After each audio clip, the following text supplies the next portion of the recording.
I'm going to attempt to remove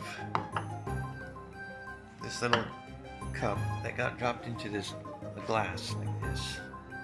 Plastic, they're both plastic.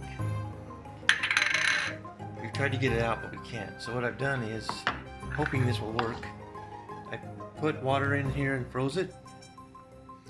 And I'm gonna heat up the outside of the glass. Hopefully that will expand and melt quicker than the cup inside. So we'll see what happens.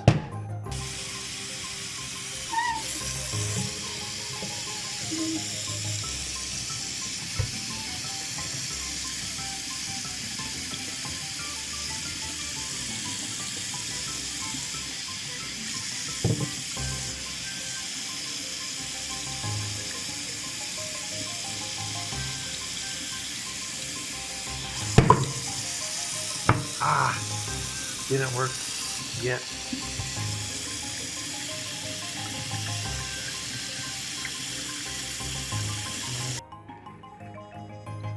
Alright, after a few tries, it actually worked. Great.